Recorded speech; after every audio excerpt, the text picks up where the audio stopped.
Hello दोस्तों, मेरा नाम है मुस्कान और आपका स्वागत है मेरे चैनल इजी फॉर लर्नर्स में। आज का आपको टाइटल देख के पता चल ही गया होगा कि ये वीडियो कितनी वैल्यूएबल है। आज हम जिस टॉपिक के बारे में बात करने जा रहे हैं वो टॉपिक है how to find a valuable brand name for your business. आपके बिजनेस में आपको कोई भी प्रोडक्ट को लॉन्च करना हो या कोई भी नई चीज़ अगर आपको अपने बिजनेस में लेकर आनी हो तो उसके लिए नाम सोचना तो बहुत इंपॉर्टेंट हो जाता है ना। तो उस केस में कई बार हमारे दिमाग में एक अच्छा नाम नहीं आता है। तो अब मैं आपको बताऊंगी 3 ऐसे टूल्स जिससे कि आपके लिए बहुत ही आसान हो जाएगा एक अच्छा ब्रांड नेम अपने बिजनेस में इम्प्लीमेंट करने के लिए। तो मेरे साथ इस वीडियो को पूरा देखना और लास्ट में मैं दूंगी आपको एक बोनस टिप। तो बिल्कुल भी इस वीडियो से मत जाना और पूरा इस वीडियो को देखना जिससे कि आपको बहुत ही सारी इंफॉर्मेशन एक ही वीडियो में मिल जाएगी। तो बिना देरी किए हम अपनी वीडियो शुरू करते हैं, लेकिन अगर आपने मेरे चैनल को सब्सक्राइब नहीं किया है तो उसे अभी करिए और हिट द बेल आइकन।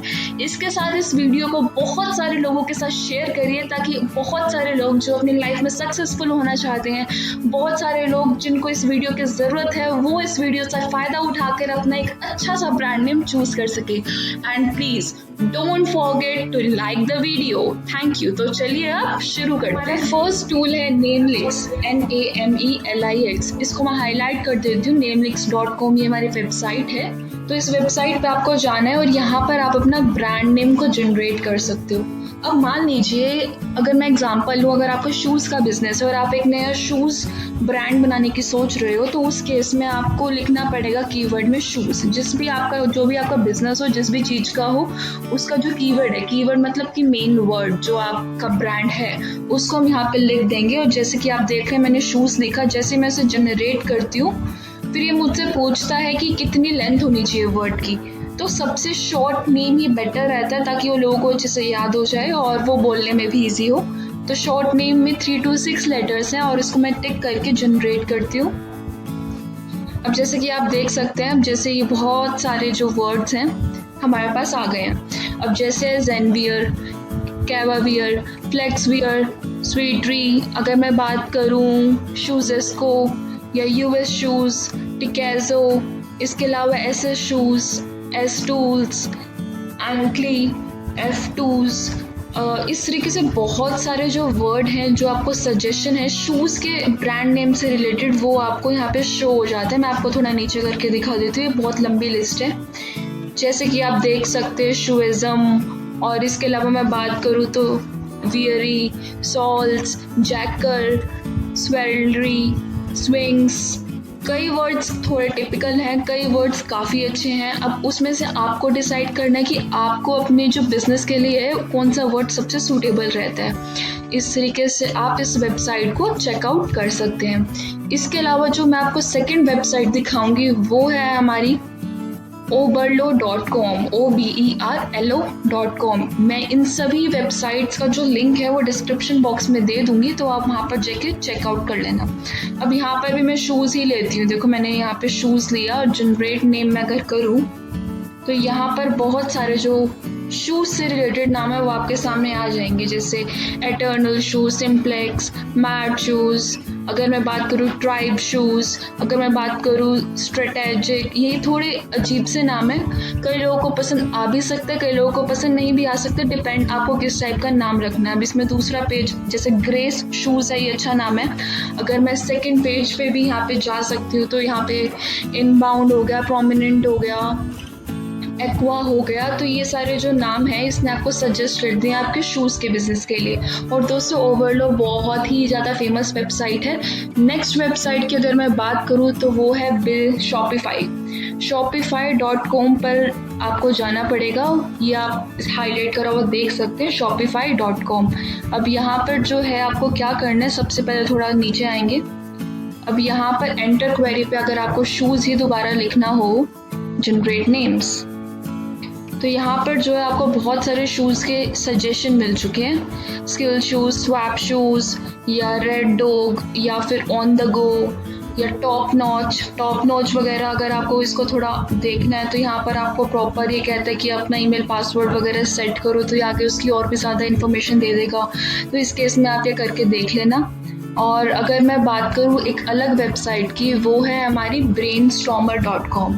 अब यहाँ पर क्या है, आपने मान लो इन पिछली 3 वेबसाइट्स यानी कि शॉपिफाई, ओबरलो और जो हमारी दूसरी है नेमलिक्स, अब यहाँ पर आपने इन 3 वेबसाइट से अपने एक शू का नाम डिसाइड कर लिया है। अब आपको ये भी तो पता हो कि वो जो शूज़ है, अगर मैं कल को उस नेम पे उसकी वेबसाइट बनाऊँ तो उस वेबसाइट में जो डोमेन होते हैं यानी कि जो www वाली चीज़ होती है उसको डोमेन बोलते हैं, उस वर्ड पे वो चीज़ अवेलेबल है कि नहीं। अब मान लीजिए आपने शूज़ नहीं चूज़ किया, अब यहाँ पे नॉर्मल शूज़ डालते हो, तो अगर इसमें ब्रेनस्टॉर्मर पे क्लिक करती हूँ तो ये यहाँ पर ही हमें कुछ वर्ड्स दिखाएगा, जैसे कि आप देख सकते हैं यहाँ पर ही मुझे दिखा रहा है कि अगर आपको shoes.com पे रजिस्टर करना है तो आपको ले नहीं होगा क्योंकि वो टेकन है, मतलब किसी ने shoes.com ऑलरेडी ले रखा है। उस केस में आपको उस बंदे को कांटेक्ट करना पड़ेगा और फिर वहाँ पर जाके उससे वो चीज़ खरीदनी पड़ेगी। अब कौन कौन से शूज़ से रिलेटेड डोमेन है जो आप खरीद सकते हैं, वो है shoes.cc, shoes.de, shoes.info।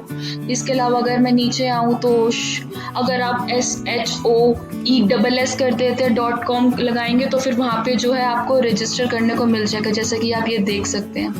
फिर अगर मैं बात करूँ थोड़ा और नीचे, तो यहाँ पर shoes.com मैंने आपको बताया कि टेकन है। इसके अलावा ये सारी जो टेकन जो आपको दिख रही है सब ऑलरेडी टेकन है, ये तो आपको पता चल गया कि ये टेकन है। लेकिन अगर मान लीजिए आपने उन 3 वेबसाइट में से कोई अपने एक शूज़ का नाम ले रखा है, सोच रखा है, उस केस में अगर आपको चेक करना है कि अगर मैं इसको खरीदूँ तो वो मुझे कितने का मिलेगा, कितने का नहीं मिलेगा, वो चीज़ के लिए आपको जाना पड़ेगा GoDaddy की वेबसाइट पर। उसके लिए सबसे पहले मैंने गूगल सर्च पर लिखा है GoDaddy, जैसे कि आप देख पा रहे हैं। उसके बाद ये हमारा नीचे आ जाता है डोमेन नेम सर्च।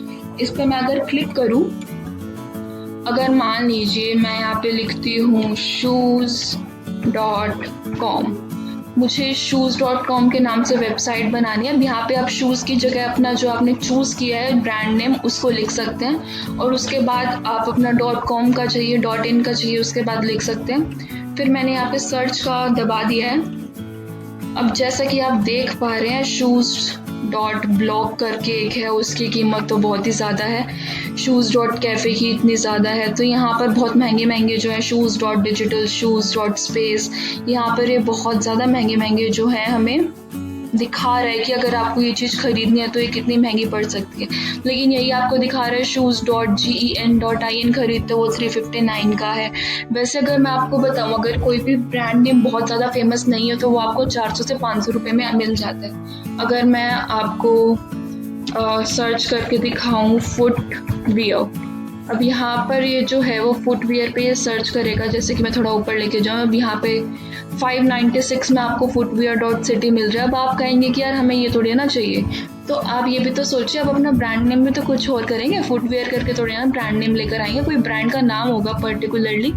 अगर मैं यहाँ पे बात करूँ कि डिजिटल दुनिया के नाम से कोई ब्रांड नेम मेरे पास अवेलेबल है या नहीं, तो ये मुझे दिखाएगा कि डिजिटल दुनिया .online अगर आप लेओगे तो वो आपको फर्स्ट ईयर के लिए 199 रुपीज़ में मिल जाएगा। ऑफ चल रहा है यहाँ पे 3249 का ये ब्रांड नेम है, और जो आपको डोमेन जो है ये 199 में मिल रहा है। इसके अलावा टेक दुनिया, इससे रिलेटेड जो डिजिटल दुनिया से रिलेटेड जो वर्ड्स हैं, जैसे मीडिया दुनिया होगी या दुनिया की स्पेलिंग में AA कर दिया, तो वो जो है उससे रिलेटेड आपको मिल जाएंगे। अगर मैं यहाँ पे बात करती हूँ ऑसम, मैंने एक नॉर्मल वर्ड ले लिया। वहाँ पर आप देखिए, अगर आपको ब्रांड नेम मान लीजिए ऑसम शूज़ आप रख रहे हो, एक सेकंड के लिए अगर आपको ऑसम शूज़ का चाहिए तो आप awesome.in अगर आप वेबसाइट लेते हो तो आपको 149 रुपीज़ का रजिस्ट्रेशन मिल जाएगा इस डोमेन का, और आप देख सकते हैं 1 ईयर 2 ईयर दोनों के लिए। अब जैसे awesome.one है, इस तरीके से आप कोई भी अपना जो आपने ब्रांड नेम चूज़ किया है उसको आप यहाँ पर GoDaddy पर लिख सकते हो। सर्च करोगे तो उसके प्राइसेस के साथ उसका डोमेन अवेलेबल हो जाएगा। डोमेन मतलब जो www, उसके बाद जो आपको ब्रांड नेम होएगा वो, उसके बाद अब क्या .com लगेगा या क्या लगेगा। अब मैंने यहाँ पे awesome लिखा, अब यहाँ पर लिखा रहा है awesome.com इज टेकन। अब यानी कि कोई लोग हैं जिन्होंने जो awesome.com है वो ऑलरेडी ले रखा है। अब यहाँ पर उसने हमें दूसरे ऑप्शंस दिखा दिए कि awesome की स्पेलिंग अलग कर दी या फिर awesome.in दिखा दिया, वो आप चीज़ें ले सकते हो। इसी तरीके से आप कोई भी चीज़ है, कोई भी आपका ब्रांड नेम है, वो जो है आप यहाँ पे सर्च कर सकते हो। अगर मैं यहाँ पे नाइकी सर्च करूँ तो नाइकी में देखिए Nike.in इतने का है, लेकिन यहाँ पे Nikes.in है, ES लगा है खाली। नाइकी तो ऑलरेडी देखो Nike.com इज ऑलरेडी टेकन, तो वो तो ऑब्वियसली उस वेबसाइट ने ले रखा है। तो इसी के साथ यहाँ पे मैंने आपको बता दिया है कि आपको ब्रांड नेम कौन से टूल से सर्च करना है। टॉप 3 टूल्स मैंने आपको बताए हैं। नेमलिक्स हो गया हमारा, इसके अलावा मैंने आपको बताया ओवरलो, उसके अलावा मैंने आपको बताया शॉपिफाई, उसके बाद ब्रेनस्टॉर्मर पर मैंने आपको बता दिया कि आप चेक कर सकते हैं कि कौन कौन से जो वर्ड्स हैं जो हमारे डोमेन है या फिर जो हम ब्रांड नेम चूज करना चाह रहे हैं वो टेकन है या रजिस्टर करवा सकते हैं हम। GoDaddy पर हमने उसकी प्राइसिंग चेक कर ली। अब कुछ एक बोनस टिप तो बनती है ना। बोनस टिप इसलिए बनती है क्योंकि आपने मेरी पूरी वीडियो बहुत ही ध्यान से सुनी। तो बोनस टिप सबसे इम्पॉर्टेंट चीज़ ये है, कभी भी हम कोई भी ब्रांड बनाना चाहें तो उसके लिए एक बहुत इम्पॉर्टेंट चीज़ है जो हमें अपने दिमाग में रखनी चाहिए, वो है कि अगर आप 2 वर्ड्स का ब्रांड बना रहे हो तो उस 2 वर्ड्स में आप पहले वर्ड का फर्स्ट वर्ड और सेकंड अक्षर का फर्स्ट वर्ड, अब उस केस में आप सेम लो। अब जैसे कि मैं बात करूँ पेपैल, तो P और P, पेपैल बड़ा बिजनेस, जो विवेक बिंद्रा सर का ब्रांड है तो बड़ा और बिजनेस B और B। इसी तरीके से बहुत सारी वेबसाइट हैं, अब वहाँ पर आप देख सकते हो जो भी बहुत फेमस वेबसाइट होंगी वहाँ पर कई लोग यही करते हैं कि जो दूसरा और हमारा फर्स्ट वर्ड होता है उन दोनों का जो फर्स्ट अल्फ़ाबेट होता है वो सेम रख लेते हैं। इससे क्या होगा, वो आसान हो जाएगा याद करने में। और सबसे बेस्ट तो यही रहता है कि आप एक ऐसा वर्ड लें जो आपके बिजनेस को शो करता हो। अब जैसे कि अगर मैं बात करूँ, मैंने ले लिया फुट वॉर्ड हाउस। अब यहाँ पे ये फुट वॉर्ड हाउस, इससे पता चल रहा है फुट मतलब पैर, पैर मतलब कुछ शूज से रिलेटेड होगा, तो यानी कि कुछ ऐसा वर्ड लेने की कोशिश करो जिससे कि आपका बिजनेस डिफाइन होता हो। अब जैसे कि पेटीएम है तो पेटीएम, तो पे से हमें पता है कि पैसे भरना, तो उस केस में लेना पैसे लेना पैसे भरना, तो पेटीएम में थोड़ा उसका जो वर्ड है जो बिजनेस है वो उस वर्ड में क्लैरिफाई हो जाता है। इस तरीके से जो हम अपना ब्रांड नेम चूज कर सकते हैं। इसके अलावा एक चीज़ का और ध्यान रखना है, जैसे ही आप कोई भी अपना ब्रांड नेम चूज करेंगे तो आप GoDaddy पर जितने भी उससे रिलेटेड जो भी आपके डोमेन से अवेलेबल हो वो सब ले लें। अब यहाँ पे मैंने ये क्यों कहा वो सब ले लें, वो इसीलिए कि मान लीजिए आपने ले रखा है awesome.com, अब वहाँ पे कोई और बंदा आया और उसने बोला कि awesome.in अवेलेबल है तो मैं वो ले लेता हूँ। अब कल को वही सेम चीज़ जो है जो आपका बिजनेस है वही इंसान दोबारा awesome.in में लेके आ गया तो लोगों को तो ये लगेगा कि awesome की वेबसाइट है, तो उससे क्या है आप उसका बिजनेस और आपका बिजनेस सेम कॉपी कैट भी हो सकते हैं। तो उस केस में आपको अपने बिजनेस को प्रोटेक्ट के लिए आपको उससे रिलेटेड जितने भी उसके डोमेन्स अवेलेबल हैं GoDaddy पर या किसी भी दूसरी साइट पर जहाँ से आप डोमेन परचेज करते हैं वहाँ से उससे रिलेटेड सभी अगर आप डोमेन ले लेते हो तो वो आपको बहुत ही ज़्यादा बेनिफिट करता है फ्यूचर में। तो इसी के साथ मैं इस वीडियो को ख़त्म करती हूँ और होप करती हूँ कि आपको ये वीडियो बहुत अच्छी लगी होगी।